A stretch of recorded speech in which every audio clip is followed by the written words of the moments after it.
Hey, haven't you been wanting to start a podcast? Yeah, but doesn't it take a lot to make one? Well, let me tell you about Anchor. It's free, and it's the easiest way to make a podcast. On top of that, there's creation tools that allow you to record and edit your podcast right from your phone or computer. Oh, that sounds amazing. But doesn't it take a lot of work to put my podcast on different platforms? Actually, Anchor will distribute your podcast for you, so it can be heard on Spotify, Apple Podcasts, and many more. That sounds fantastic. On top of that, you can make money from your podcast with no minimum listenership. So it's everything you need to make a podcast in one place. So where do I get started? Download the free Anchor app or go to Anchor.fm to get started.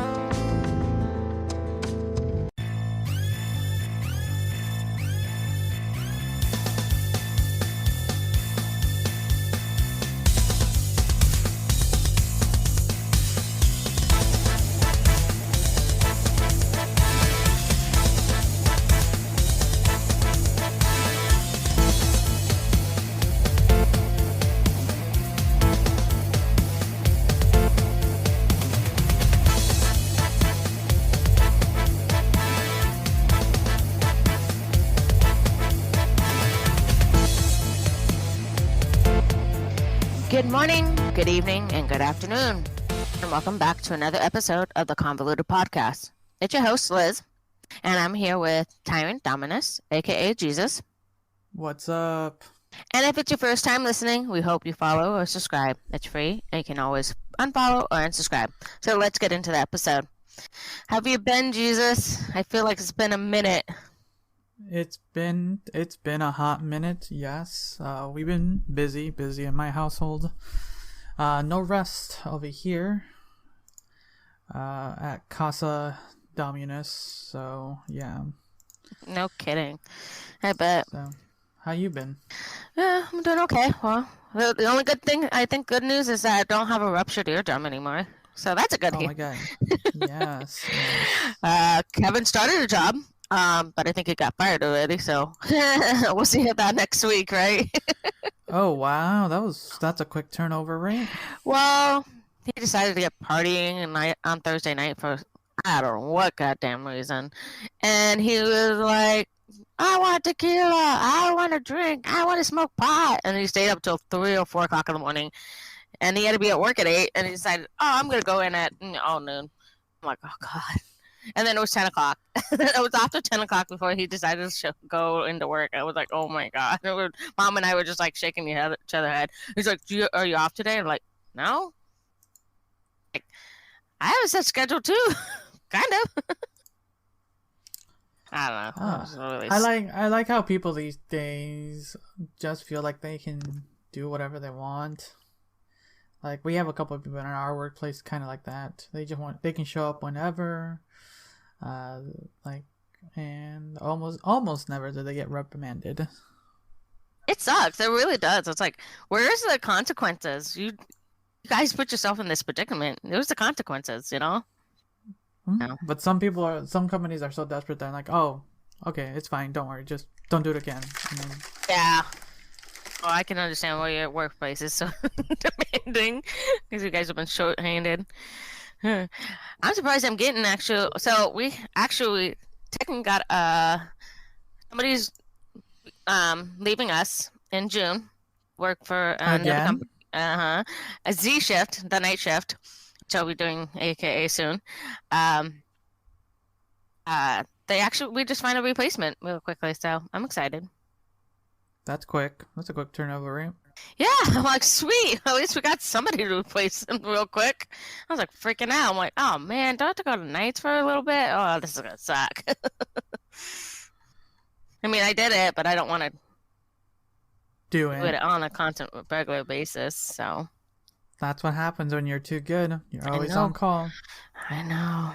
Damn. But where's my pay raise for that? I actually asked one of the higher up over my boss's boss, and I'm like, so what's up with these technician wages? Are we increasing them anytime soon? He's like, and the other pharmacist that was sitting there was like, turning his back. I'm not talking. I'm not getting involved. Damn.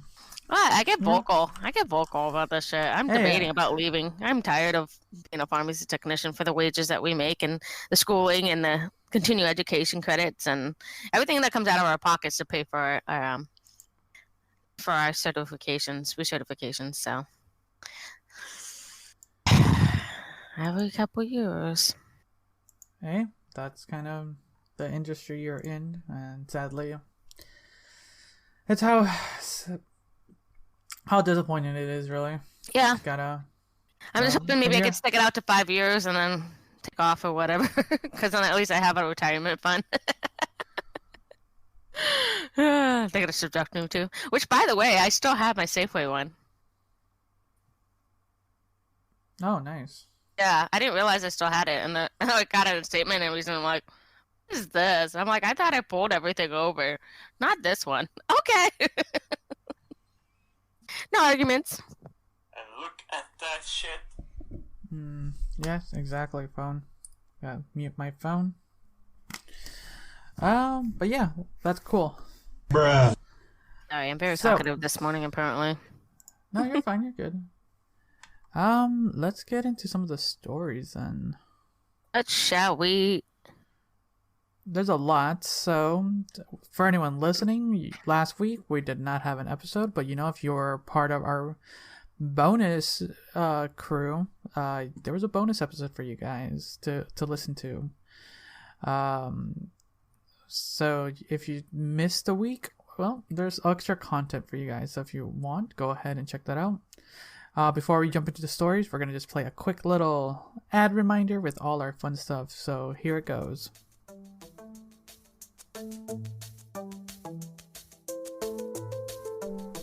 Join us on the Discord. Talk with us about movies, TV shows, or games. Play fun activities and rise through the ranks. Vibe with us in the lounge or join us on our watch parties. Link in the description.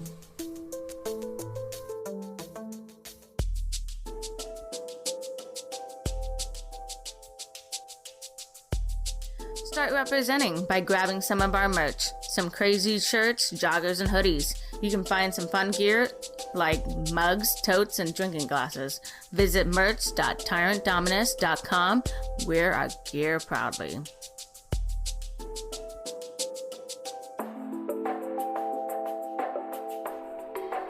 Leave us a voicemail at 971-373-7515. Let us know your thoughts. Ask for advice or tell us some crazy stories. We'll listen to them live on our next episode. That number again is 971-373-7515.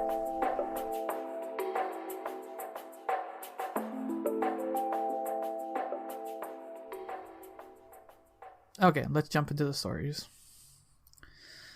What's I don't know this. Interesting? Oh, there's a lot that's been happening. I'm not gonna lie. Kim Jong walking off the stage. Did you hear about that? No, post it. I didn't think you posted. I did it. I'm 421. 421. Oh my god, that's so long ago. I know, right? It was only a week ago. Oh, that. We can talk about that. We don't have to. Like, I don't know. Is it interesting? I find it. I thought it was interesting, but at the same time, I think that's all right for him. We got the Edinburgh man here. We got all sorts of good stories here. I don't know where to start. There's too many. Don't you pick one? I'm trying to find the most crazy one. The Edinburgh one or the sexual. Oh, the last one you posted? One of the last, yeah. Yeah, that one was okay. Let's go with that because that's the most interesting and crazy one I've never thought. Because sometimes this feels like it's just getting ridiculous, right? No, right? Okay, go for it. I'll let you tell it. All right, hold on. Ads away. Bisexual man who is married, 16-year-old hologram can't communicate with her after software support eliminated. Oh. A bisexual man can no longer communicate with his wife, quotations, of 4 years. Ashiko Kondo, a 38-year-old Japanese man, wed a holographic image of the blue-haired anime character Hatsune Hatsune Miku. In 2018, the character is described as 16 years old. The New York Post reported. So somehow this is borderline, just borderline child abuse. I think in Japan, age of consent is 16. Is that okay? Yeah. Rondo fell in love with the character in 2008 after he became ostracized from his peers following intense bullying at work. Technology made it. Really? Damn. Gotta love workplaces. I know, right? Continue. It's so toxic. Technology made it possible for the anime fan to interact with her beginning in 2017, thanks to Gateworks Machine. This $13,000 device allows users to interact with characters using holograms. This was used as Kondo was able to what? $1,300? Yes, quote unquote, marry the object of his affection. You know, that's a lot of money. Fuck. Like. Oh come on, he has a life-size doll right next to him too. Oh yeah, I saw the post. So like, go ahead. Yeah, go for it. It's just. No, right? Like there is a lot to this story so far already of a man marrying a cartoon character or hologram Vocaloid. It's a Vocaloid. And you know, well, this is kind of like the metaverse thing again. We're getting to that touch on this. You want to be in the metaverse. I don't. So. Well, yeah, but I like interacting with online communities. You don't. True. Well, no. Yeah, I don't know. Yeah, never mind. I'm not gonna go there. I have a quick story, really. Oh, you do? Okay, what's good? Yeah. So I was talking with one of our coworkers, and you know how we run our own Discord and everything like that. People can jump in and stuff like that. But like, if anyone who heard the ad, just we have a Discord. Apparently, there's our buddy has a Discord for a game they play, and people come in and out, and a new person entered there, and their like admin looked into that individual and found some dirt on that person. Oh, lovely. And it turned out that individual was very heavily involved in VR chat. Do you know what that is? Do you remember we talked about this? Yes. It's basically a metaverse in a sense. It's like pre whatever currently. But yeah, it's VR chat where people can go and stuff with the VR headset and that.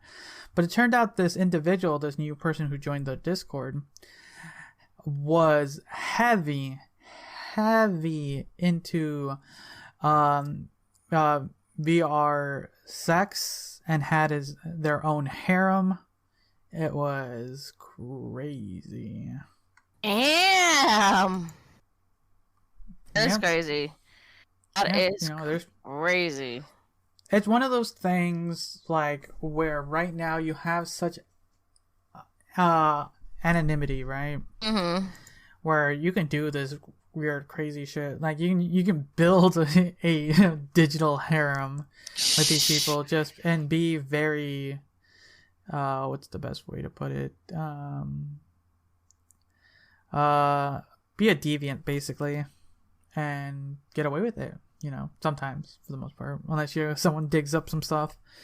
Probably people can listen to the show and find something to clip out of context and screw us over. Oh yeah. But once you find the whole context, you'll understand. But it's like, yeah, you gotta be careful. You never know what people are doing. Like it can be subtle, like this guy marrying his favorite character. Because it seems like just reading, as you read just the beginning, it seems like this guy was having a lot of trouble in life. Yeah, would you? And then he found some solace in this character and was able to find a way to interact with them in a form of digital technology, and decided to marry them. So crazy to think. And apparently, there's a life-size version of her now. Carries around a life-size version. Yes. Hey, let's see here. I can continue reading that part. Okay. The 38-year-old also discussed how he carries around a life-size version of Hatsune. Now, this fictional character is popular. Okay, we know she's popular. She's been around for a while. I enjoy her music too. So. Well, read it. Meanwhile, Kondo became. Became down here. Yeah. Meanwhile, Kondo became acquainted with her after becoming ostracized at work by 2 female coworkers who bullied him. Shit. Okay, that can kind of push someone. Mm-hmm. He quit his job. Oh wow. Okay. Yeah. Then he stayed in his room for. Wow. That's a lot to be quit his job and then kind of be put in this isolation, where the only solace was him watching these videos. Let's see here. Kondo said he then fell in love with the fictional character and spent 2 million yen, which is about $1,700 USD. That's so cheap. On a wedding. Hey, you know what? His family did not attend, but other fictosexuals he connected with online did. There are 2 reasons why I had a wedding publicly, he told BBC. At the time, the first is to prove my love to Miku. The second is that there are many young otaku people like me falling in love with anime characters. I want to show the world that I support them. Okay. In general, the 38-year-old wants to raise awareness about his condition. I don't know about condition. His situation, I would say. Yeah, I would say situation. It's not a condition. Yeah, no, it's a situation. Whoever wrote this, I would say it's a situation. Which he is telling his story publicly. According to the Focus, fictional section. Okay, this is where it gets to another. This is where it comes. Whole dynamic other thing. Okay, so let's before we get into this talk, we talked about this a little bit, but before that. Okay, so what are your thoughts so far? This man marrying this fictional character? I think it's a little crazy, but I mean, we haven't heard abnormal. Well, no, I haven't kind of ventured, not just for, I love crazy, weird stories and have been all my life.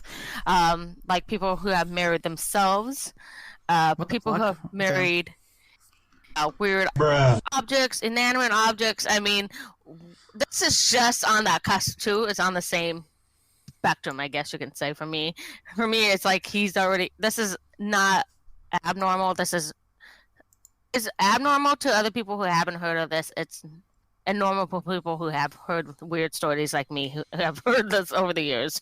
So, oh yeah, we've talked about crazy stuff like this. Marrying, objects, food products, you name it. We've all heard it, right? This is our cup of tea we're talking about right now. Like, if anything, yeah. Yeah. So, yeah, it's another thing. This is just a person whose hobbies and interests have just gone to the next level. Mm-hmm. Because I know there's points where some people like go to the point of worship, like religiously worship characters and stuff like that, and things like that. So it's not super unheard of. No, it's not. It's common. I feel like it's becoming common. I feel like. I think it's always been common. It just depends on what the object of that affection is, Mm-hmm. And as long as it's not really hurting anyone, what's the point, right? Yeah, exactly. Okay, so this is where we're gonna get into a whole nother debate. Whether you like it or hate it, or are indifferent like Liz, let's find out. According to the Focus, fictosexual is an umbrella term that encompasses... Yeah, if anyone has been wondering what the heck fictosexual has been as we've been talking, it is an umbrella term that encompasses a list of identities including more specific attractions such as novel/visual characters, booklosexuals, and vampire-related characters, tubosexuals. They fall under an asexual spectrum because they are not attracted to people. Unsurprisingly, this group has their own version of the pride flag. It's interesting by chance. I'm not gonna lie. Yeah, yeah, we can read about it in a little bit. But yeah, it's I don't know if it's under that spectrum of the asexual. I mean, there's a lot of people who are not. I don't know. Yeah, that's another different thing. Like, because some characters do have genders, so like I don't know. So like they're listed as male, female, or like at this point in time, like all the colors of the rainbows. So I don't think it falls under just asexual.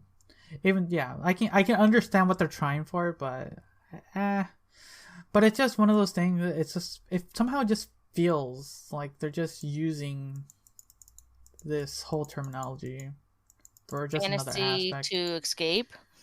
Yeah, I get it. I can kind of see it too. So like sure, you know what? At the end of the day, if you do you, that's our turn. But it's just like, how further are we gonna get into this rabbit hole? Because literally there is a term for vampire-related characters. Like, how specific do we have to get? Come on, Jesus! It's the way the world works now. I have a name for everything. Where are the podcast sexuals? People who love their podcasters. Actually, goddamn. You know what's funny? You know how stupid there might be something like that. There is. There probably is. Oh God. You know what? Let's. There's a story then we can get into that we can talk about all this weird sexuality stuff. And that's there's an update story to what we were talking about maybe a year or two ago. Does everyone remember Bad Baby? Oh God! The Catch Me Out Show girl. So she's kind of back on the limelight because she has proof that she made $50 million on OnlyFans. Proof. Oh, yeah. But she has proof that she made $50 million on OnlyFans last year. And I'll be honest, I'm not surprised about it. We've talked about OnlyFans and how people have used the platform. But boy, that's a lot of cheddar.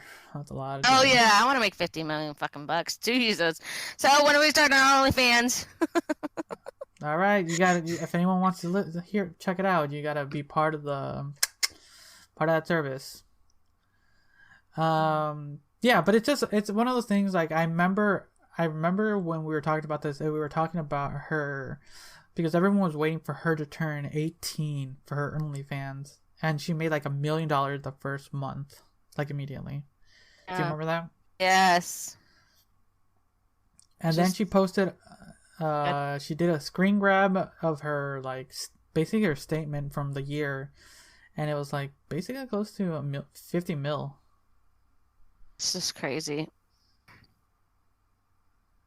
Like, what are your thoughts when you hear that? Man, I want that money. Fuck. Go. I'm supporting that. I don't care. She's making good money. It's a legit business. Yeah. Like, sex work for the most part is real business. As long as it's not hurting anyone, you're doing good.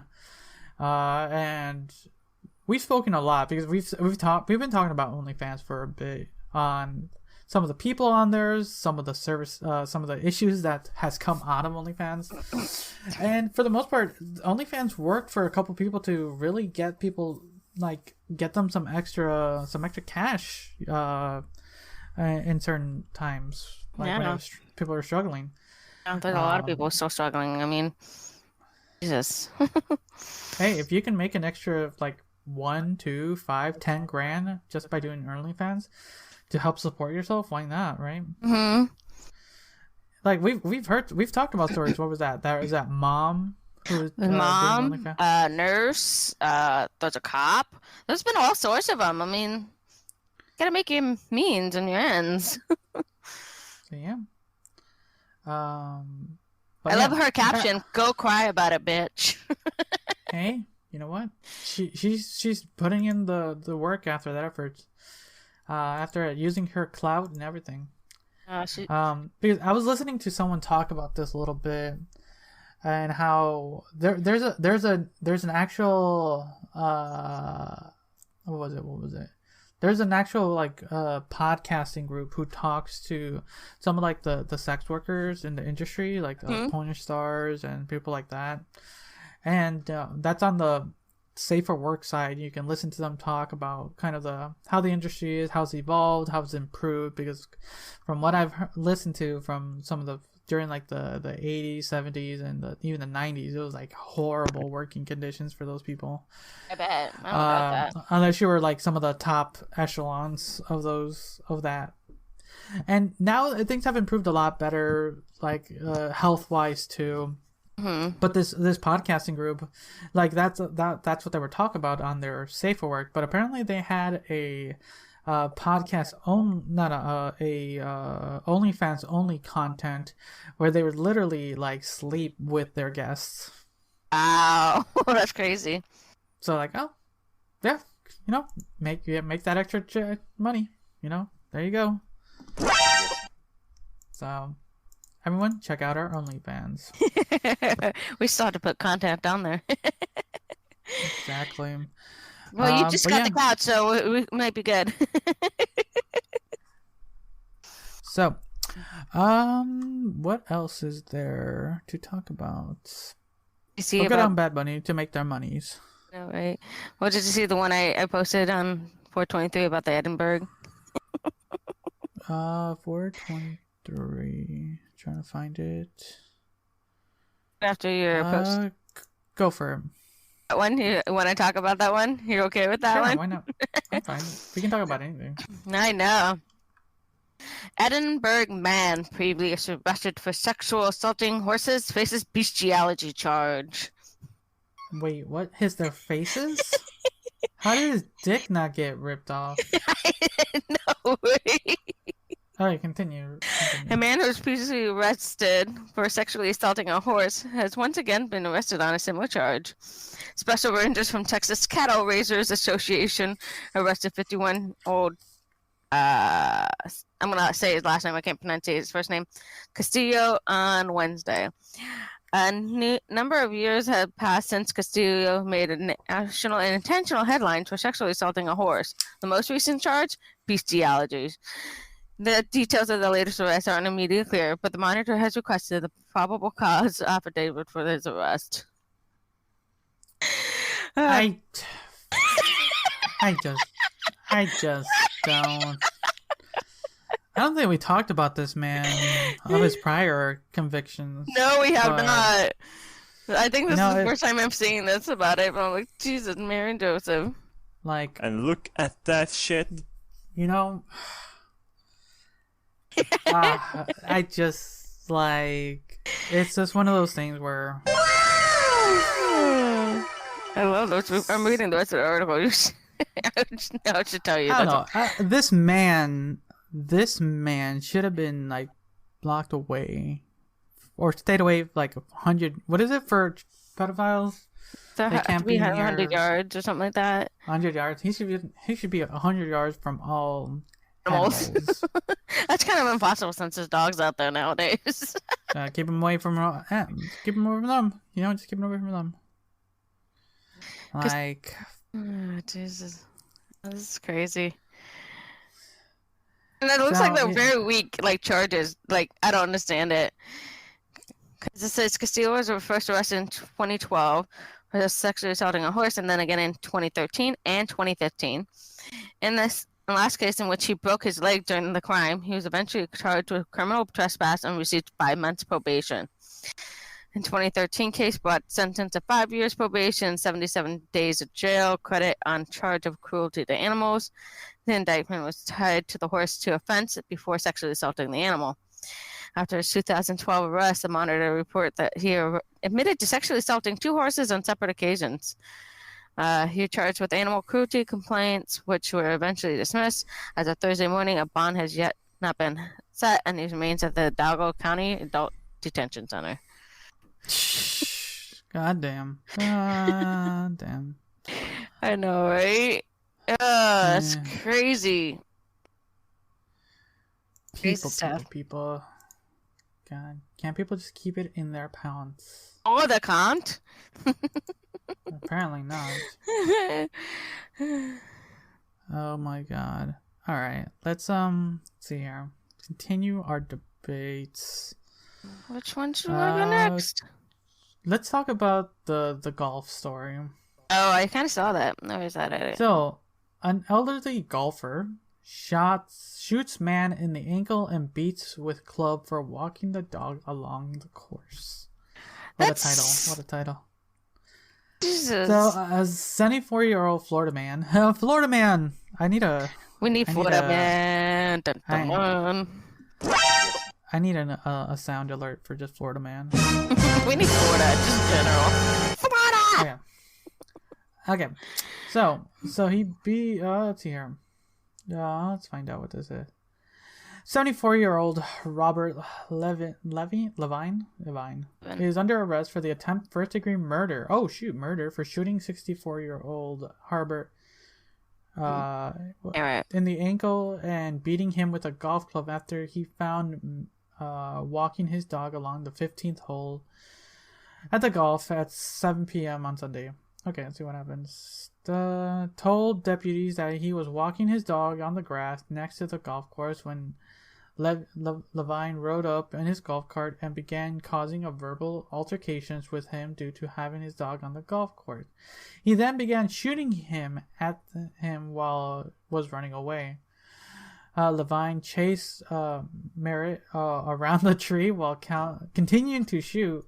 Merritt said that he shot him about 5 rounds at him. According to the report and witnesses, he fell, then Levine was trying to kill him. Oh, shit. Mm-hmm. Yeah, definitely trying to kill him, for sure. Yeah. I don't... That's a lot for just a golf course. This guy is a little crazy to have a gun. The fact that he took it that extreme, he was like the ultimate get off my lawn kind of person. Extreme end of that. I'm an old man, get off my fucking lawn or I'm gonna shoot you. Like, oh my god, that is literally get off my lawn situation. Like, why? Yeah. Why? That is something you would like talk to the head of the resort, right? It's like usually a private community, so like usually they have like a board of some sort, like an HOA company too. But yeah, you would tell them like, hey, why was this individual having his dog on the course, you know? Bring it up to the thing, oh, please, omit from walking in dogs along the golf course. Because they ruin the lawns or something like that, you know? Yeah, not going all crazy and shooting a man. No. But this is Florida. This is Florida. Mm-hmm. But there's another story from Florida. I don't think I posted it. Oh no. Did you not about the guy? There's that one story where there was a criminal that was like jumping around, like they were trying to chase him down, and he was jumping like backyard to backyard. Let me see if I can find it. But then he was shot, or there was a homeowner who was shooting at him, and so he fled into the police because well, he was getting shot at by some homeowner. And then the Florida police were like, yeah, we appreciate it. I wish you killed him. Yeah. Like they were promoting like shooting people who intrude your home. Yeah, I get it, but that's a little extreme sometimes. Let's see, Florida man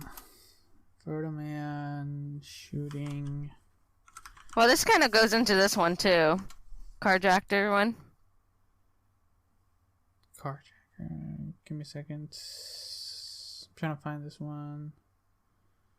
Posted it.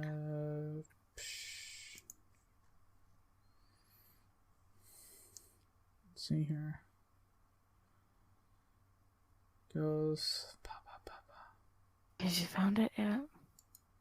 No, I can't find it. But anyways, for the most part, it's more about the deputy like promoting like, hey, And he even doubled down when he went on, I forget what a news site, telling him, like, yeah, we want people to help deal with these basically vandals. Well, I get it, because it's like, we're down with police. We don't have a lot of police or things. There's not enough people to respond to cases anymore. And if not, they're dragged to mental cases, which I think, that's a huge thing too lately. I mean, I had several of them in the ED, in the last few days. I mean, like, are you kidding me? Like, I get it, but it's like the cops are dragging them in. Found it. Okay, you found it? Found it. Yeah. Boost. Okay, here we go. A Florida sheriff who encourages homeowners to shoot intruders in order to save taxpayer money is being lambasted by Florida defense attorneys who are giving him the offering of wildly irresponsible advice, which caused needless life and aggravated racial tension. I don't know about that, but whatever. At one point, Johnson noted that one of the 4 houses Harrison broke into, the homeowner shot at him and missed. The sheriff had a message for that person who had not come forward. I guess they think they did something wrong, or quote, I guess they think they did something wrong, which they did not, end quote. Johnson said, quote, if somebody's breaking into your house, you're more than welcome to shoot them in Santa Rosa County. We prefer you do that, actually, end quote. So that's kind of the broad statement I was talking about earlier. So basically it's turning to the Wild West. And there's some things I do support about this and some I don't. Because it's, like I said, it's all situational. When someone's breaking into your home and your family's there, like, you want to do everything in your power to protect them, wouldn't you? Yeah, exactly. I would. Exactly, I would too. So, let's see here. Okay, this is what he said on Fox and Friends. I'm a cop, not a politician, quote. If somebody breaks into your house in Santa Rosa County and you shoot and kill him, the chances of them reoffending after that are 0. And we like those odds, end quote. Oh, I get it. I do. I mean, I get it. I mean, think about it. When someone who robs you, you have that person. This is a huge thing. Like, not only is there psychological, like, trauma from it, there's the damages done from somebody robbing you, the insurance, the everything. I think about all that stuff, like the money and the thing. Shoot that person's not going to do that. That's not going to cause any more harm to anybody else. But saving a lot of taxpayers' money to put them in jail, to feed them. I kind of get it from this guy. Like, I kind of side with them. If we had that rule, sure. Yeah, and apparently there's been a lot of talk, at least in the Florida, state judicial system. Apparently this is legal too. You're pretty fine. You won't really get, it's all going to be situational, but for the most part you won't get charged with murder. Yeah. So there's a lot to this. There, like I said, there are some positives, potentially high negatives, but at the end of the day, if someone is breaking in to your home, like, you should have the right to defend your family, because you don't want to leave your family with emotional damage, emotional scars and damages, exactly. And physically, and the fact that there's going to be fear from, like, oh, I don't want to move out on my own. Somebody's going to do the same thing again to me, and then I'm going to wind up dead. Yeah, because at this point, you're just like, you're putting yourself, you're in a very vulnerable position at that point, where you are, what's the best way to put it? Because we were talking about the financial side, but then the emotional side, where you are dealing with this. So if you put away someone, like, if you unalive them, then all right. Mm-hmm. And it sucks to say, but it's kind of like they kind of also put themselves in that situation, depending on however they got to be at your front doorsteps. Exactly. So yeah, that's kind of the story. I'm glad I found it. But yeah, it's crazy. It is very crazy, but I get it. But I know I'm not going to Santa Rosa County anytime soon. You're not going to Florida anytime soon, period. Man, there's one event I want to go to Florida for, and so Florida just seems too crazy at the opponent. Oh, it's always been crazy just to go for that event. Mm-hmm. So maybe I'll be somewhere else. Kind of want to keep going with the old folks thing. I like that one posting you posted about Carjacker.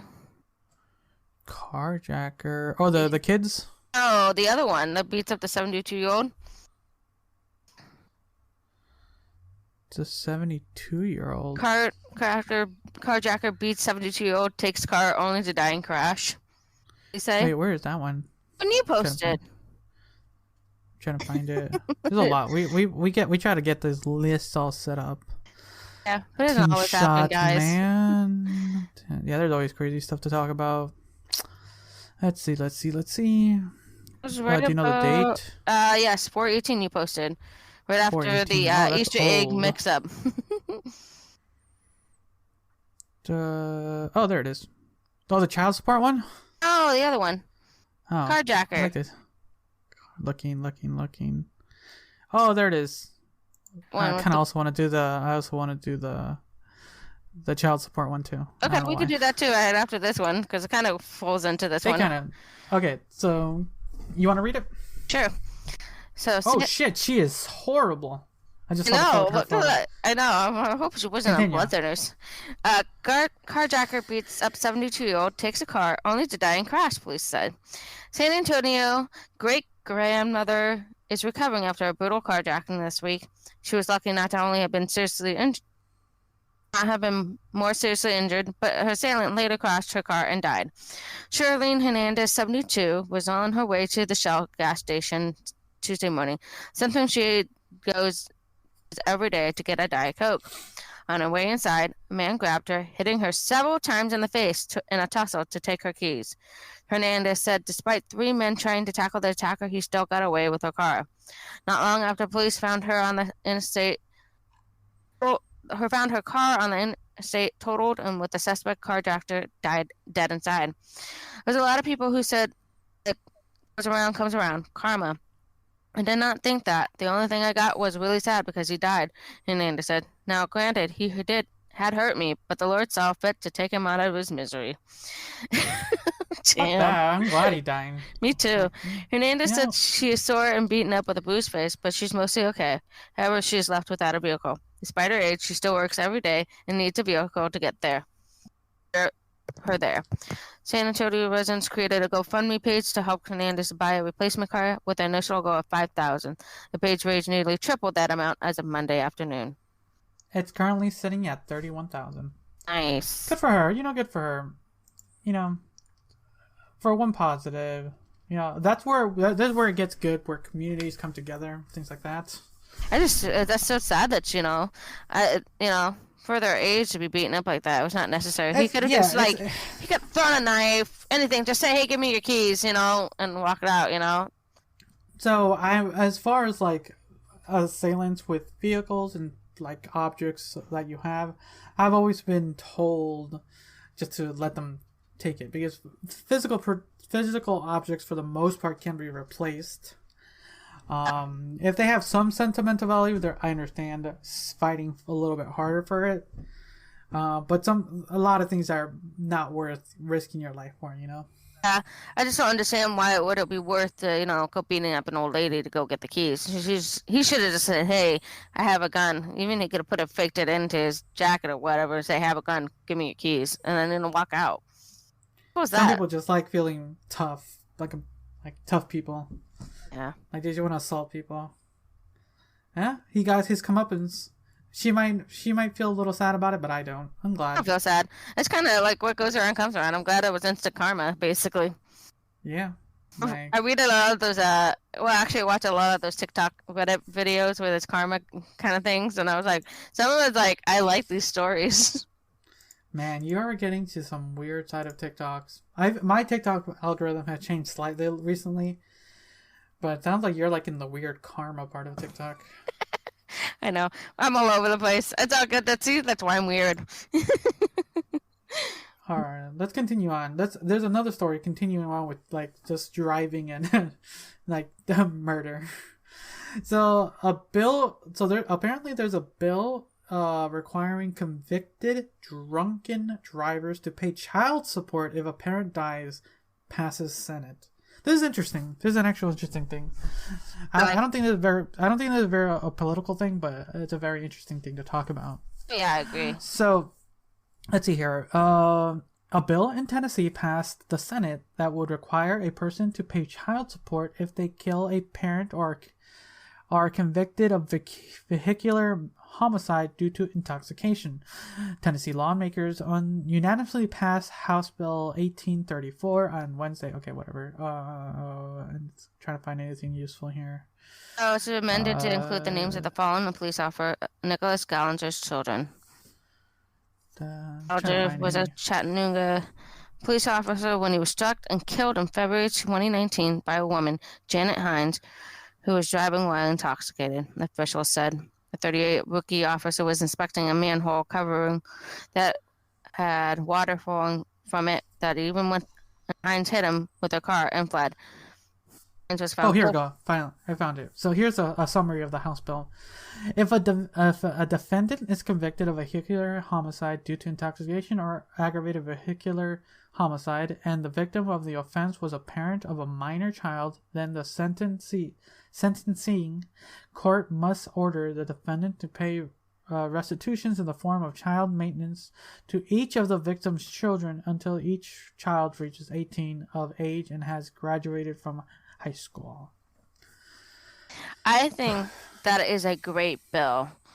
There are so many single parents, due to accidents. Yes, and it's sad, and then you hear all these, children that are left behind because, somebody, killed. And just go to foster care and. Oh yeah, that too. I mean, everything. I mean, there's so many things that, play into this. And I feel like this is such a great opportunity to kind of say, hey, not only you did this to this person's family, you're going to have to pay for this patient, the student too. Oh. Like student? Oh, the child. Yeah. Child. Like I was confused a little bit. Yeah. You know what I mean? Yeah, it's just another layer to kind of protect not only the single parent, but maybe even just if the child loses both parents, Yeah, they have at least some sort of thing. I actually wonder if they should be doubled because that's a 2 household income that's destroyed. So there's probably more in the bill, but that's just a quick summary. But yeah, I kind of vibe with this. It's another reason why you shouldn't like not only endangering yourself but others, but now you're financially destroying yourself on top of that. Mm-hmm. That's another layer of all this shenanigans. Yeah. But yeah, I think adding this, like, for the most part, it's a good. I hope it goes national. I hope it hits every state and we see the outcomes of this. I mean, I think this would be a great outcome for the children that, lose parents. So, I agree. Exactly. Since we were talking about work, there's one article I want to talk about before we get into Are We the Assholes? Okay. So, it's the workers considering quitting. Oh, is that one of the last ones you posted? Yeah, one of the last ones. So, 64% of workers would consider quitting if asked to return to the office full time. Question mark? I'm wondering. So, spring has signaled a return of commutes as more companies call employees back to the office. Yeah, because people are now things are back kind of normalizing again, finally. New Not quite, numbers, but yeah. Yeah, for the most part. I know some countries. We can talk about the whole China situation, but I think we can save that for the bonus episode. New numbers from Castle, an office security firm that tracks key card swipes in thousands of commercial business buildings, shows that offices in the U.S. 10 largest cities are about 40% occupied, and up 15% a year earlier. Companies such as Apple and Google have begun requiring most employees to return to the office on hybrid schedules in April. But companies demanding people back to the office could see more employees leave their jobs in the coming months. According to survey findings from the ADP Research Institute published earlier this week, and return to office mandates could especially drive younger employees to quit. Doesn't that sound familiar? It is. Actually, my brother talks about this, my older brother. Does he? Before we continue, does he? What are his takes? So, actually, his company, one of the state companies here in Oregon, was talking about bringing employees back, but that, wanting them to come back to the office, people are actually finding more remote jobs. They're actually leaving the company because they want to go back to remote jobs. And they're making more money doing these remote jobs. And at this point, my brother's like, what's the point? I don't want to be remote too, because we can do this all from remote. We get much more work done. They've seen the numbers and the numbers, and it's all really great. I mean, it's increased and has gotten better and improved. And so I get it from my brother's perspective. He's like, what's the point of going back? There are some people that do have to go back because they have to be in the physical office, but they're like, well, what's the point? We could, sell off or rent out the other 2 spots we got, and we would make a good fraction back of the money that we're putting into this building. There's so many things to it. I think honestly, it'd be a great environmental thing, because people will be home more often. The remote work, and I mean, it'll increase the morale. You would see more productivity. There's so many ups to this. I can't see a negative. I really can't. Of people working away from home. So that's true. I was kind of skimming through this. For the most part, what you said is kind of what's in this whole bottom docket. I can see a lot of people see why, if like most jobs, you can't, most like desktop jobs can be done from home as long as you have the right setup, the right software, and the actual office space to create that too. And the space, yeah, exactly. So like if you have the space for it, like and you just set aside, because at the end of the day, then at that point it's just you have the right mind and workspace or work mindset to like be able to work properly at home, to be able to do the same thing you would do. Because the difference for being like in an office, like say if we were doing this podcast from an office space, I think we would have a little bit of a different vibe, but I think it would be fun too, because we would just be in that moment, right? Mm-hmm. Like it's fun to do it like the way we're doing it right now, but I think if we had an actual a set, I think we could do a lot more fun things. Yeah. But it's all different. Like it's all situational. Because and I see it's mostly younger people too who want to do this. Yeah. Well, my brother's in his 40s. I mean, so I get it from his perspective too. So. But yeah, there's the other thing about like families too, like kids and stuff. If you're able to be at home. During these I'll have to leave pretty much. Oh wait! I have to go grab the kid from school. They're not feeling well. I'll be back on in 20 minutes. Take a break. Run and go grab the kid. Come back and then back at work. So I could see how that is so much beneficial. We're not losing days to, unless like you're physically sick and you can't get out of bed kind of thing. That's the only time you would ever use your sick days. So vacation too. I mean. And even vacation, if you're remote, you can work from anywhere. So, I'll work for a couple hours here, and I'll work a couple hours there. like you're in your Airbnb, like, okay, I'm on my 1 week vacation. That Wednesday, there's nothing. We're not doing anything. I'll work that morning to do a little work and then continue Play the rest of the day. Exactly. There's so many benefits, so many, and that would honestly that would help with a lot of things. I mean, so many ways. True. And unfortunately for me, that's not possible. Yeah, like I said, these are job specific. Like, so both our jobs are not meant to be done over computer, sadly. Nope. Like, we actually have to be physically in our locations to do our work. So Mm-hmm. unless I had a robot to control, I would do it. You know? Well, like the Japanese people, I mean, they're who are bedbound, but they'll still be able to make a pay because they're using robots to do their job, but they're controlling the robots. So see, I would do that. All right. So we're getting towards the end, everyone. So we're gonna go into our "Am I the Asshole?" Okay. So I'm gonna roll the dice to see what we get here. what does the dice? What does the dice say? The second best one. So not the first this week, but Second. you might hear the other one on the bonus episode. Okay. Okay. Dun dun dun. All right. See here. Ooh. It's a good What is one. that? You want to read it? Sure. Am I the asshole for the email I sent to a teacher about her? You have to include everyone rules, saying that was a dangerous lesson. My daughter Oh, is 12, okay. trying to teach her ways of creating and respecting her boundaries that are age appropriate, teaching her that it's okay to say no to things that she feels uncomfortable with. Okay. There's a boy in her class. Okay, so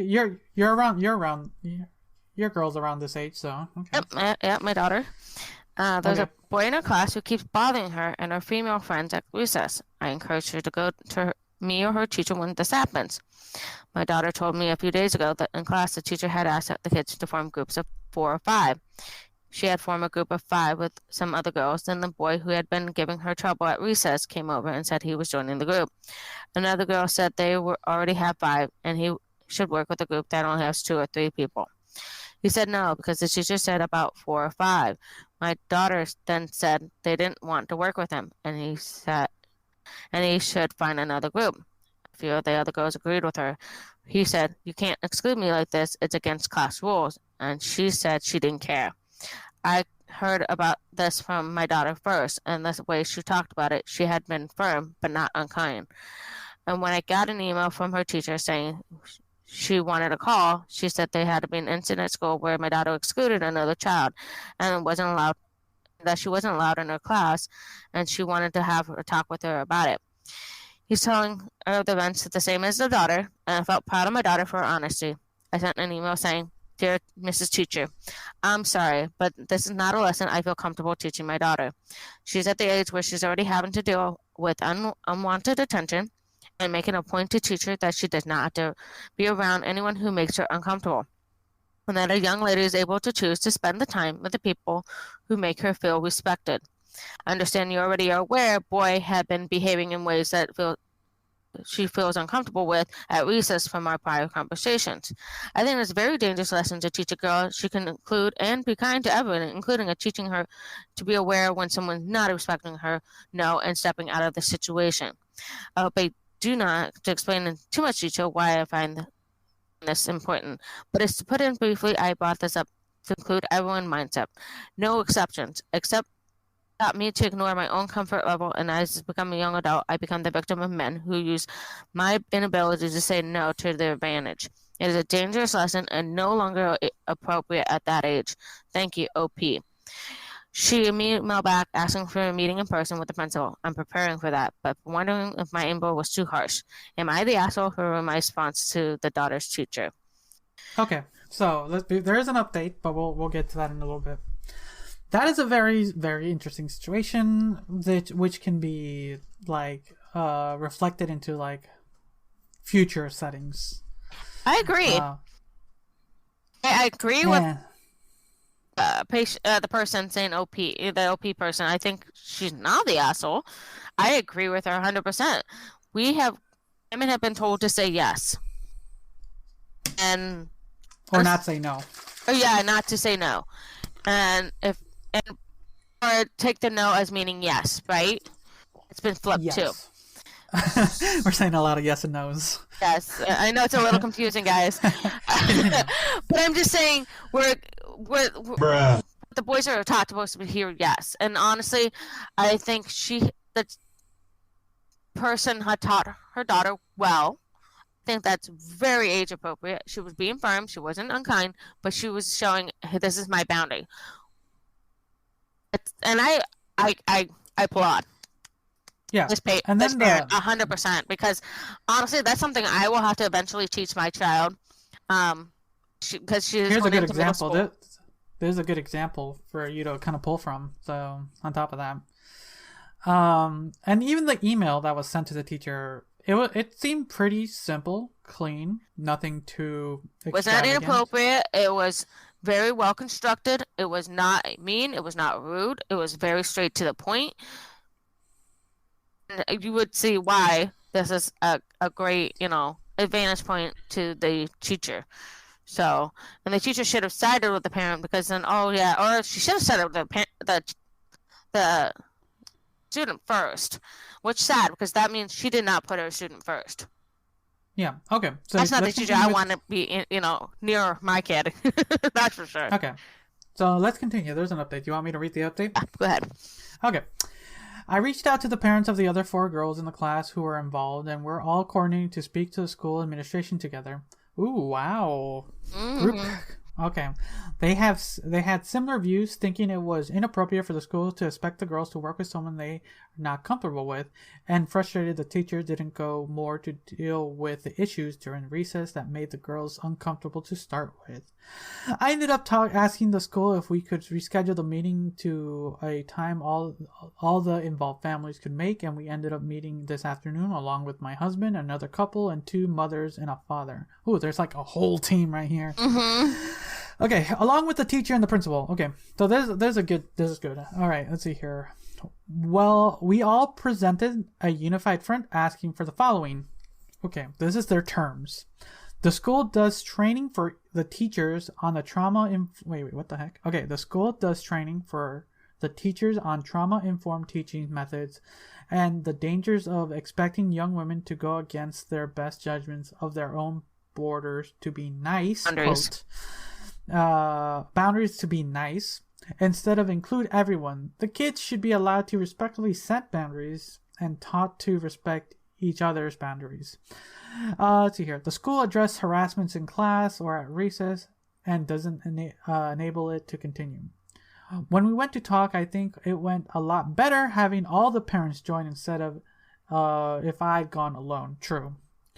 The teacher and the principal apologized, and the principal agreed to look for resources on how to better navigate the balance between being inclusive and not forcing kids into including someone who is crossing the line with them. Thanks for others just thanking everyone down below. Yeah, you are welcome, OP. It's one of those things, true. Like, you don't want to have that leave children out, like leave them. What's the word? Not lonely, but like something similar. Secluded, right? Yeah. And being able to include them and stuff. But there's that point where, like when it becomes harassment, right? That's what this issue really is about.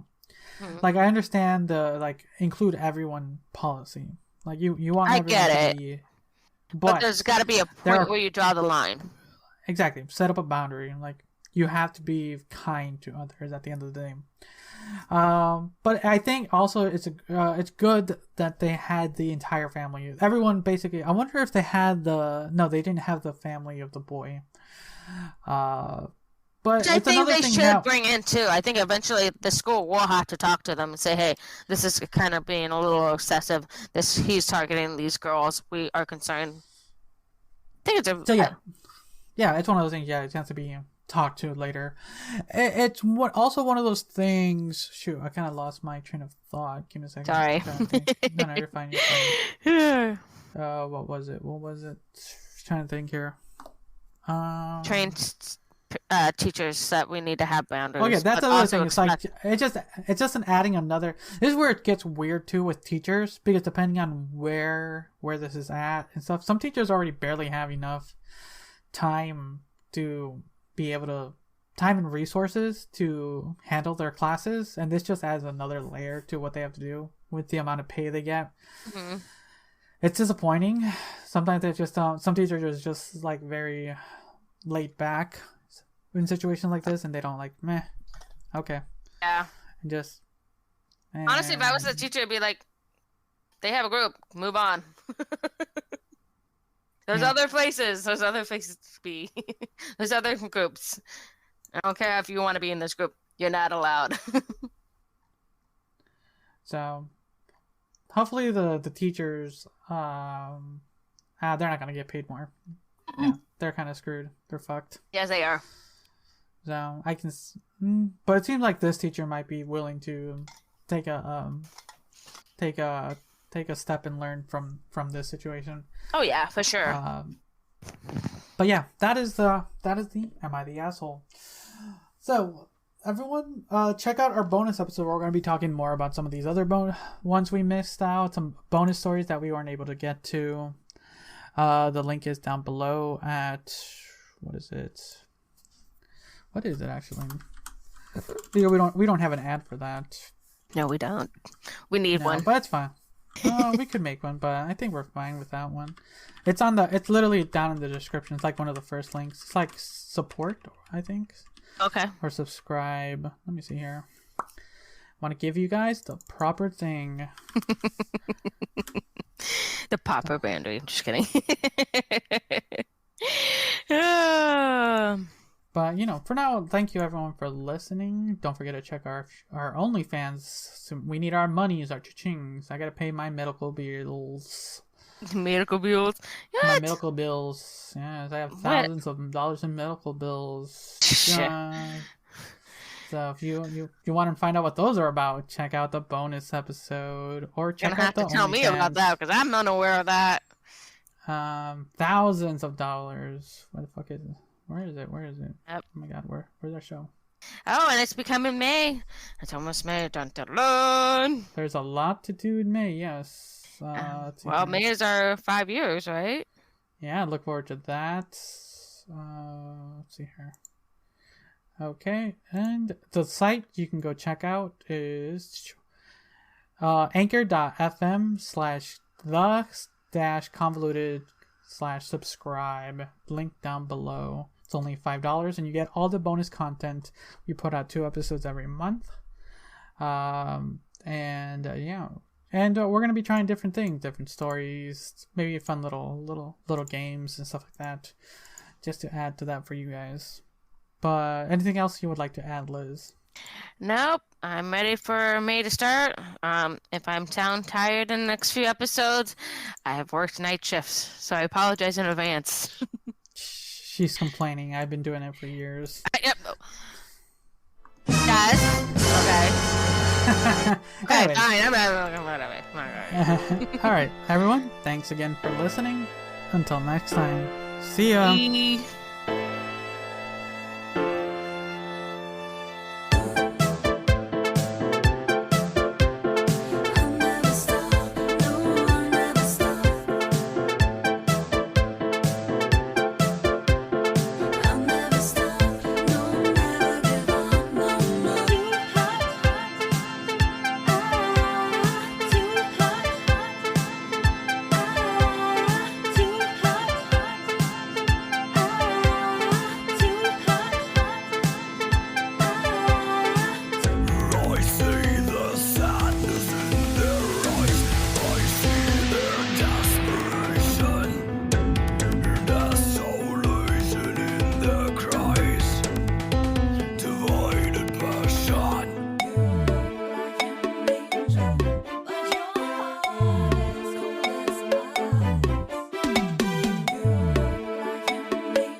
My